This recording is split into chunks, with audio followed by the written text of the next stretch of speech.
Unlocking Parental Intelligence. The Art of Mindful Connection. Written by Laurie Hollman.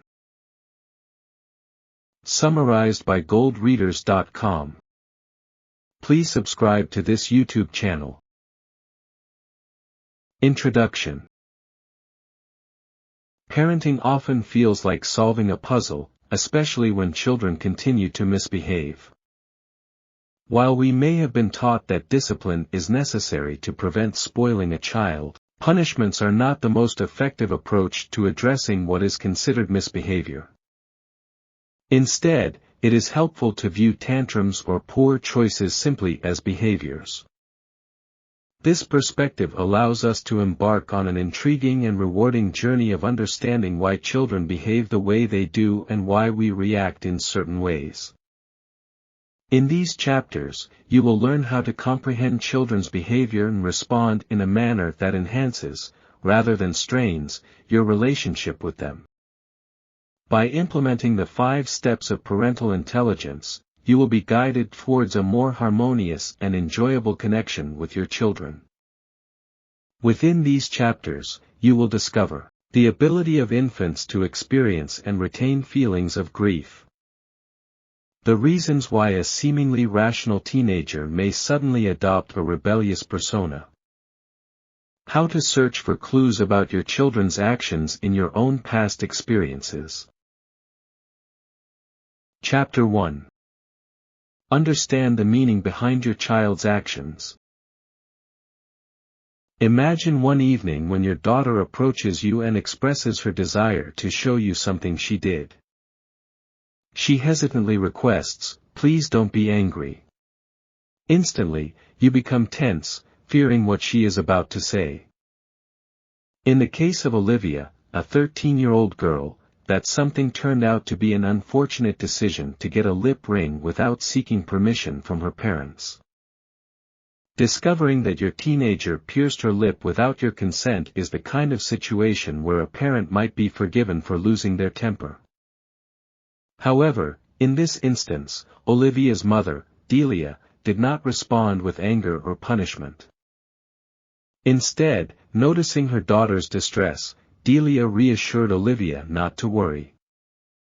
She explained that Olivia could remove the ring, and the hole would naturally close up over time. Delia employed the principles of parental intelligence. The main idea here is that reflecting on the reasons behind your child's behavior will bring valuable rewards.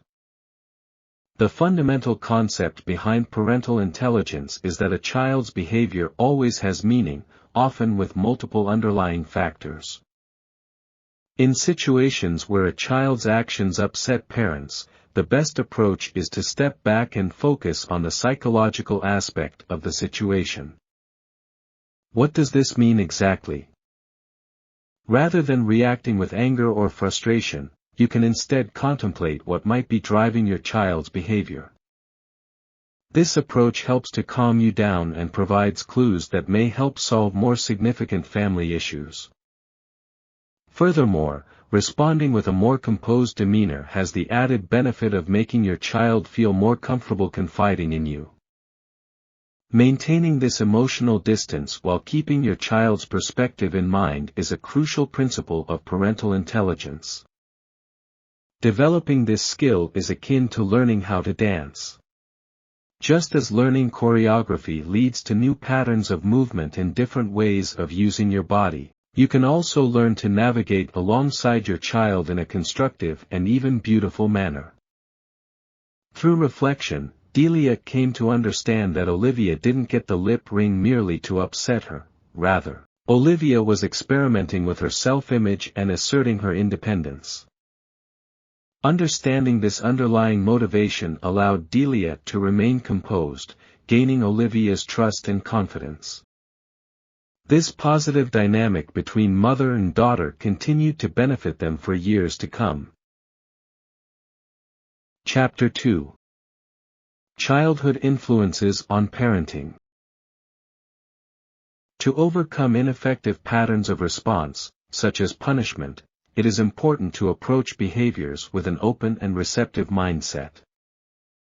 It is not easy to remain calm when our children push our boundaries. Delia could have easily reacted with anger when she discovered her daughter's unauthorized body piercing. However, just as our children's actions carry meaning, so do our own. When Delia examined her own past to understand why she became so upset whenever Olivia dressed or socialized a certain way, she discovered the underlying reasons for her protectiveness. At the age of 13, Delia was a victim of rape. The perpetrator was never caught, and her parents were unable to support her in recovering from the trauma.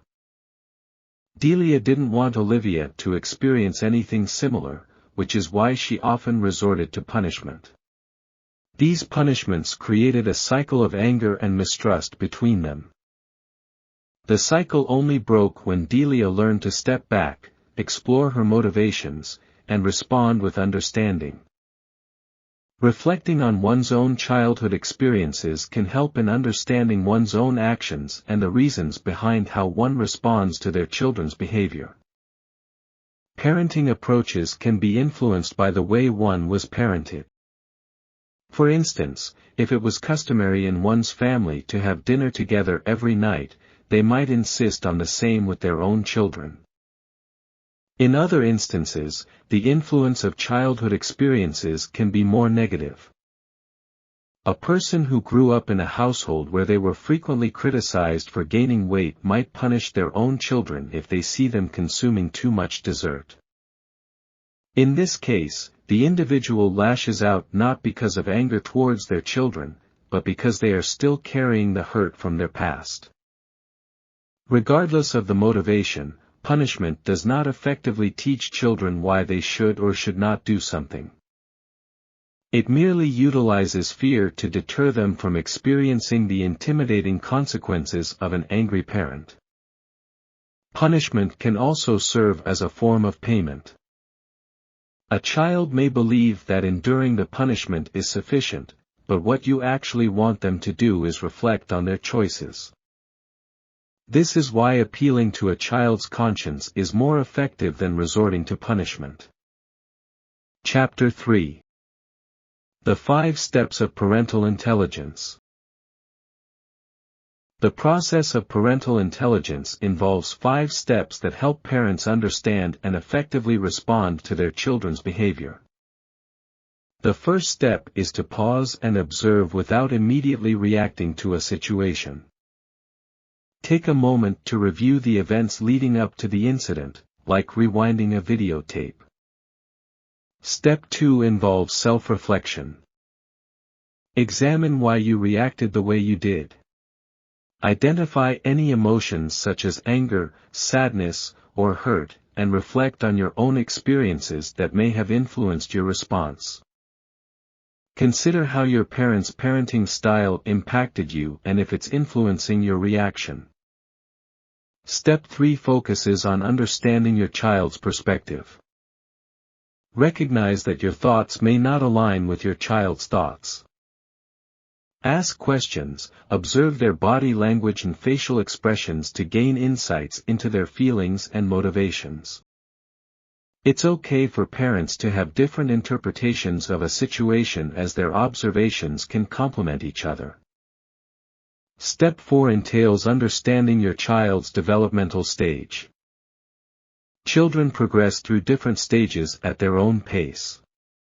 Sometimes, their behavior may not correspond to their actual age. A mature 14-year-old may behave differently from a more playful 18-year-old. The final step, Step 5, involves problem solving. This step is an ongoing process that incorporates the previous steps. It requires mutual collaboration between you and your child. Problem solving should include reciprocal communication and cooperation. Chapter 4. Stepping back and reflecting. The initial stage of parental intelligence involves distancing oneself from an emotionally charged situation and engaging in thoughtful reflection. When Mrs. Daver, an accomplished and highly educated woman, reached the age of 39, she suddenly developed a strong desire to have a child. Despite her husband's lack of enthusiasm, the couple decided to adopt a baby named Ted. Ted developed a bond with his new mother, but he frequently cried and never seemed entirely content. As Ted turned 8 months old, Mr. Daver realized that life with an infant was not what he had anticipated and even contemplated divorce. Adding to the difficulties, the nanny, whom Ted adored, resigned. This is when Ted's tantrums began. Mr. Daver responded by putting Ted in 10-minute timeouts. However, when Mrs. Daver checked on Ted during these timeouts, she would find the 2-year-old sitting motionless and frightened on his bed. The family was on the verge of falling apart, and changes needed to be made. They took a step back from the current situation, suspended judgment, and carefully considered their options before taking action. They recollected the moment when Ted's birth mother had held him before giving him up for adoption. They wondered if that interaction had left an impact on him. They also remembered how Mrs. Daver had been the primary caregiver while Mr. Daver maintained his distance when they brought Ted home from the hospital. Could Ted have sensed his father's emotional detachment? Additionally, they recalled how Ted had remained quietly awake on the couch for extended periods of time after the nanny's departure. They now questioned whether his sadness was a reaction to her absence. On one occasion, while the couple argued about Mr. Daver leaving, they noticed Ted attentively observing them from the doorway. They wondered how much he comprehended. Through these observations, Mr. and Mrs. Daver came to realize that when Ted threw tantrums, he was not misbehaving to deliberately upset them. Instead, he was expressing his grief over the multiple losses he had experienced. Sending him to his room as a punishment only further hurt and frightened him. This newfound understanding helped the Davers develop a deeper understanding of their son. Mrs. Daver simply acknowledged Ted's feelings by asking if he was sad when she went to work, which helped him feel better. Mr. Daver started to engage more with his son, providing Ted with a greater sense of security. Chapter 5.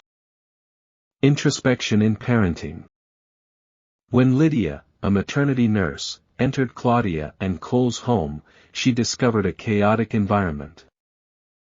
There were heaps of laundry and dirty dishes scattered everywhere. The young couple had recently become parents to a baby girl named Laura, and Claudia was utterly exhausted. During the initial months of parenthood, Claudia and Cole faced numerous challenges in their new roles. Claudia struggled to comfort and feed Laura, and she constantly worried that she was an inadequate mother with a difficult baby. Lydia quickly recognized that Claudia was overwhelmed, and she understood that her primary task was to assist Claudia in stepping back from her concerns and then helping her comprehend the underlying reasons for her difficulties. Lydia observed that Claudia carried Laura with her at all times. However, whenever the baby became fussy or cried, Claudia's immediate response was to try feeding her instead of soothing her. If Laura refused to drink, Claudia believed that she was failing in her parental duties. Additionally, if Laura clung to a toy for an extended period and resisted putting it down when asked, Claudia feared that her daughter would grow up to be a misbehaved child. Lydia encouraged Claudia to introspect and observe her interactions with her daughter. She pointed out how Laura would turn her head to seek Claudia's voice, a sound she recognized from her time in the womb. This realization amazed Claudia. Lydia encouraged Claudia to reflect on her past and consider how it might be influencing her relationship with Laura. Claudia began to share details about her childhood, revealing that her mother suffered from anxiety. When her mother experienced panic attacks, she would shout at Claudia and demand that she leave the room. The only thing that could calm Claudia down during these episodes was being held by the housekeepers. However, the housekeepers found it overwhelming to handle her mother's issues, and they kept leaving. Claudia started to believe that she was the problem, the one causing her mother's attacks and driving away the housekeepers. Through this process of self-reflection, Claudia came to understand that she was projecting her fears and anxieties about being difficult onto her daughter. Claudia's excessive worry about being a good mother was affecting Laura, making her tense as well. Once Claudia realized this, she began to make adjustments in her approach and focused on learning how to enjoy her time with her baby. Chapter 6. Understand your child's mind. Leslie used to be an organized and neat child until she reached the age of 15. During her teenage years, she became increasingly moody and spent long hours sleeping in her untidy room. Initially, her mother, Cece, reacted with frustration and punishments. However, Cece started to consider whether Leslie's behavior was influenced by her father's absence. Leslie's father had repeatedly let her down by promising to attend important events and then failing to show up. When Leslie confirmed that this was indeed the case, Cece promised to talk to her father and encourage him to be more involved in Leslie's life. Similarly, it is important for parents to take the time to understand their child's thoughts and emotions in order to comprehend the reasons behind their behavior. For example, let's consider the case of Carl, Isabel, and their 3 sons, Vic, Wade, and Lee. When Lee was around 4 years old, his older brothers started complaining that he didn't listen when they spoke. Lee was fixated on arranging his toy cars and seemed uninterested in social interactions. Shortly after, Lee was diagnosed with Asperger syndrome. One day, soon after the diagnosis, Lee became captivated by a song in a music video. He repeatedly sang the song while brushing his teeth, showering, and even in bed. Frustrated, Isabel yelled at him to be quiet and refused to give him a snack, which upset Lee and made him cry. This incident had a profound impact on the entire family. Carl and Isabel realized that they needed to make an effort to understand Lee's thought processes and reactions. Upon reflection, they noticed that Lee avoided making eye contact because he found people's facial expressions overwhelming. He was also sensitive to loud noises and bright lights, as he experienced sensory overload. Once Carl and Isabel gained a better understanding of Lee, they were able to explain his behavior to his brothers. His brothers began to comprehend Lee's perspective, and Vic even got a small car to contribute to Lee's collection, allowing the older brothers to play without disturbing his organized car arrangement. Understanding a child's mindset can provide valuable insights into their behavior. However, a child's thought processes are not fixed. In the next section, we will explore how to comprehend a child's development. Chapter 7. Understand your child's growth. Identifying your child's developmental stage is crucial for understanding their actions. You may recall the time when your child was a sweet preschooler, sitting on your lap willingly, running errands, and enjoying cartoons together. It likely took you by surprise when they suddenly transformed into someone who spoke in short words and spent most of their time in their room. We are all familiar with the stereotypes surrounding teenagers, but every age brings its own unique challenges. Let's take a look at the Richards family. Clive and Ari, who are both 6-year-old twins, reside in their household. Ari is confident and outgoing, bonding with his father over shooting hoops. On the other hand, Clive is more sensitive and prefers cuddling with his mother while watching movies. Therefore, The Richards family was taken aback when Clive's teacher informed them that he had started hitting Ari at school. This behavior seemed to occur mainly after Ari was chosen for a game or asked a question in class.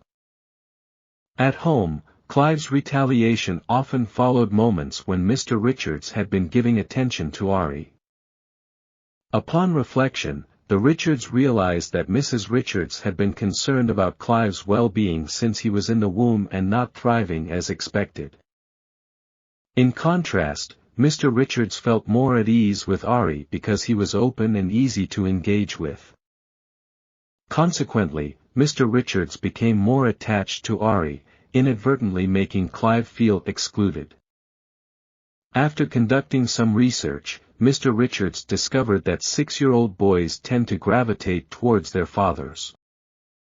They closely observe their fathers, seeking identification and yearning for their attention and affection. Mr. Richards had always assumed that the boys were more attached to their mother, unaware that they had entered a different stage of growth and now required his attention as well. With this newfound understanding, Mr. Richards made extra efforts to connect with Clive. He spent time with Clive while he painted and inquired about his feelings regarding the frequent business trips. Clive admitted that he missed his father when he was away. Together, as a family, they established a schedule for evening FaceTime conversations. By comprehending their child's stage of development, the Richards family made significant progress towards resolving the issue. Chapter 8. Problem-solving dynamics. Kathy, an 8-year-old, struggled with restlessness and punctuality, causing her parents, Leah and Dale, to become frustrated. However, after Kathy was diagnosed with ADHD, the family devised various strategies to address the situation. They organized playdates and enrolled Kathy in a dance class to boost her self-esteem and social skills.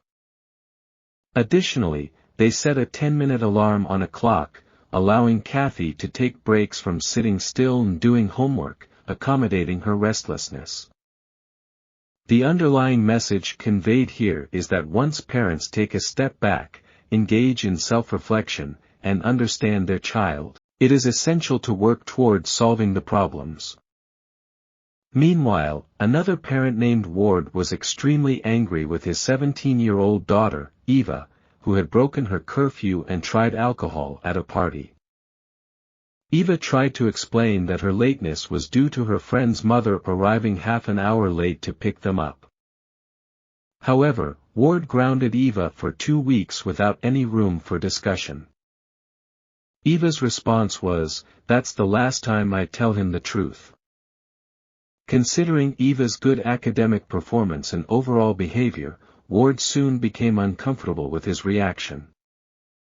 To his surprise, Eva confronted him boldly and expressed her intentions of attending a concert in New York City with friends and riding the train.